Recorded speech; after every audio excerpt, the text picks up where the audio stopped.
Hello guys, welcome to the channel KVB stocks. और आज हम लोग बात करने वाले हैं फ्यूचर कंज्यूमर के बारे में।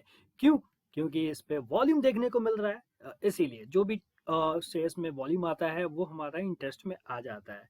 तो चलिए शुरू करने से पहले कुछ पॉइंट्स नोटिस कर लेते हैं। पेनी स्टॉक है तो भाई थोड़ा ध्यान से, बहुत कम पैसा लगाए उस पे, और कभी भी पूरा पैसा तो कोई भी स्टॉक में ना लगाए।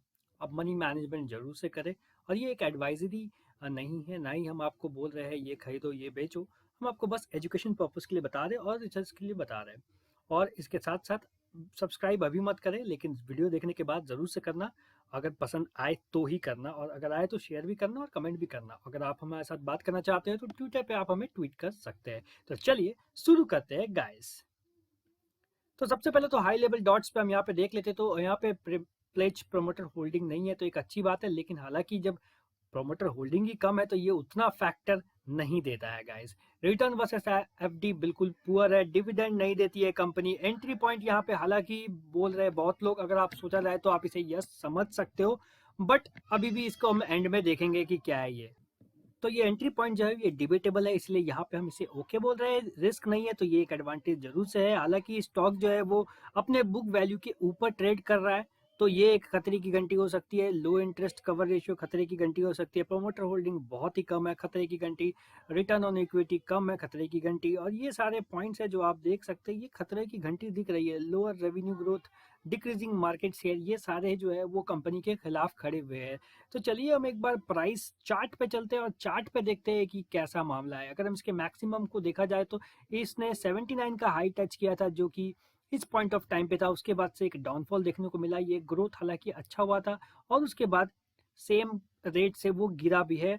और अब फिलहाल ये बहुत कम पे ट्रेड कर रहा है, 7 रुपए के आसपास। और यहाँ के बाद का फ्यूचर जो है उसके बारे में ही हम यहाँ पे इस वीडियो में बात करने जा रहे हैं।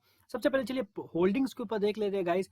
ये सारी चीजें जो बहुत इंपॉर्टेंट होती है। होल्डिंग्स अगर आप देखें यहाँ पे, तो ये जो पब्लिक की होल्डिंग है वो बढ़ते हुए दिख रही है। लेकिन जो मेन फैक्टर होता है वो है प्रमोटर का, जो आपको यहाँ पे घटता हुआ दिख रहा है। हालांकि एफआईआई में बहुत कम अमाउंट है, लेकिन वो भी कम होता हुआ दिख रहा है। डीआईआई में कोई खास अमाउंट नहीं है। हालांकि एफआईआई अभी भी एक पॉजिटिविटी दिखाता है कंपनी की ओर। और कंपनी की ओर की बात करें तो यहाँ पे म्यूचुअल फंड को अगर आप देखें तो यहाँ पे हिस्सेदारी बढ़ाई थी, उसके बाद अचानक से पूरा का पूरा साफ कर दिया सितंबर में। तो ये बहुत ही डिसएडवांटेज हो सकता है कंपनी के लिए। उसके बाद अब अगर आप प्रोमोटर होल्डिंग देखें तो एक समय पे वो 30% के ऊपर था, अब 14 है। वो भी टेरिबल न्यूज है कंपनी के लिए और उसके फ्यूचर के लिए भी।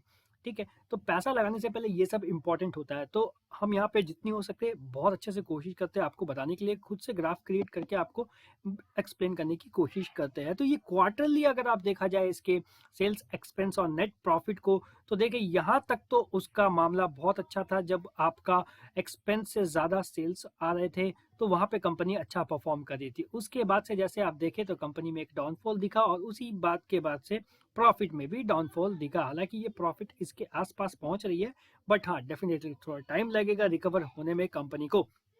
जो कि मैं क्वार्टरली के बारे में बात कर रहा था, तो आप देख सकते हैं यहाँ पे क्वार्टरली बढ़ता स्टार्टिंग में था। उसके बाद से जो लॉसेस है वो बढ़ते गए बढ़ते गए बढ़ते गए, जो कि कंपनी के अगेंस्ट आकर के खड़े हो गए। और अब ये पॉइंट्स है जो हमें एक वरी करता है कि आप डिक्लाइन हो रहा है। हालांकि थोड़ा रिकवरी आपको देखने को मिलेगा, लेकिन फिर भी ये एक वरी पॉइंट होता है।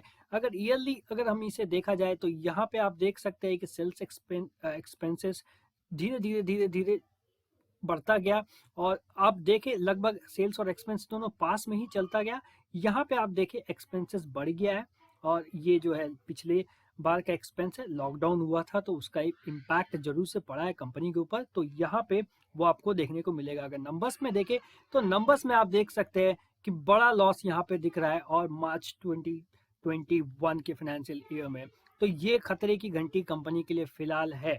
लेकिन इसके साथ एक और पॉजिटिव अगर मैं बोलूं तो वो ये हो सकता है कि आप देखें यहाँ तक तो सेल्स बढ़ा है, ठीक है, और एक्सपेंसेस भी बढ़ा है। उसके बाद लॉकडाउन की वजह से यहाँ पे थोड़ा सा प्रॉब्लम हुआ है। तो एक साल और दे कंपनी को, उसके बाद ही कंपनी के बारे में, एंट्री के बारे में सोचे। अगर आप अच्छे इन्वेस्टर है कंपनी पे, अगर आप एक पेनी स्टॉक इन्वेस्टर है, ऑपरेटर के जैसे काम करते हैं, तो फिर आप थोड़ा पैसा इसमें डाल सकते हो। चलिए एक बार हम देखते हैं बोरोइंग्स के ऊपर, तो थोड़ा सा बड़ा था, फिर यहाँ पे थोड़ा बोरिंग्स कम हुआ था, उसके बाद से बोरिंग बढ़ते हुए आया, उसके बाद ये 2 कम दिख रहा है। वैसे भी लॉकडाउन कम थे तो वहाँ पे उन्होंने अपना रिजर्व्स को यूज़ किया है, तो इस वजह से आपको यहाँ पे कम दिख रहा है। तो इसके अलावा अगर देखा जाए तो जो डेप्ट बढ़ रहा है कंपनी के ऊपर, वो एक खतरे की घंटी हो सकती है। इतने डिटेल में आप नहीं समझ पाओगे, ना ही आपको कोई समझाने वाला बैठेगा। तो रिजर्व से जब पैसा यूज़ हो रहा है तो डेफिनेटली वो भी एक कंपनी का डाउनफॉल ही हुआ, क्योंकि वो अपना पैसा को इस्तेमाल कर रहा है। लेकिन अगर फिर भी ओवरऑल इन सब के ऊपर आप पॉजिटिव देखना चाहोगे तो ये होगा कि कंपनी काम कर रही है, चाहे डेप्ट लेके काम कर रही है, अपने रिजर्व से काम कर रही है, कंपनी काम कर रही है। जो कंपनी काम करती है वो डेफिनेटली आगे जाकर के ग्रो होती है। लेकिन इस कंपनी में अभी भी आप 2 साल आप वेट कर सकते हो, 1 से 2 साल देखें चीज़ें को क्वार्टरली कैसे परफॉर्म कर रही है, उसके बाद ही आप कोई डिसीजन ले यहाँ पे। हालांकि 1-2% आप पिकअप करके रख सकते हैं। चलिए अब हम देखते हैं, एक बार ग्राफ में आपको देखा जाए तो एक सपोर्ट आपको दिख रहा है 6 का, मेजर सपोर्ट जो है, और थोड़ा सा माइनर सपोर्ट आपको 651 के आसपास मिल रहा है। रेजिस्टेंस की बात करें तो एक माइनर रेजिस्टेंस 9 रुपए के आसपास मिल रहा है, और मेजर 12 के आसपास। तब इससे ऊपर जाएगा तो स्टॉक डेफिनेटली धमाल करेगा, लेकिन उसके लिए पहले उसे ग्राउंड लेवल पे कमाल करना पड़ेगा। तो आई होप आपको मेरी एनालिसिस अच्छी लगी हो। आप प्लीज़ सब्सक्राइब ज़रूर से कर लेना हमारे चैनल को, अगर आपको अच्छा लगा हो तो आपको एक और चीज़ यहाँ पे जो मैं बात कर रहा था, यहाँ पे आप देख सकते हैं, जब कंपनी का लॉसेस अराउंड 100 से कम होने लगेगा, तब आपको इस प्राइस तक कंपनी जाते हुए दिखेगी। विथ इन्फ्लेशन जोड़ दे तो 20 से 25-30 रुपए के आसपास, और अपने प्रॉफिट को अगर और अच्छा करती है, एक अच्छे मेजर लेवल तक लेके जाती है, तो आपको वापस से कंपनी इस पोजीशन पे बिल्ड होता हुआ दिख सकता है। क्योंकि एक बार एक्सपेंसेस के साथ अगर रेवेन्यू बढ़ रहा, प्रॉफिट कमाती है, तो प्रॉफिट से वो अपने कर्ज को पूरा कर सकती है, और उसके बाद कंपनी बेटर परफॉर्म करेगी। तो मुझे यहाँ से अभी फिलहाल 3 से 4 साल कंपनी एक टफ जोन में दिख रही है। तो ये था मेरा पूरा एनालिसिस। सब्सक्राइब कर ले हमारे चैनल को गाइस, और नोटिफिकेशन बेल को क्लिक करना मत भूलना, ये ज़रूरी भी है, और आपको पसंद भी आया होगा I hope. Thank you guys.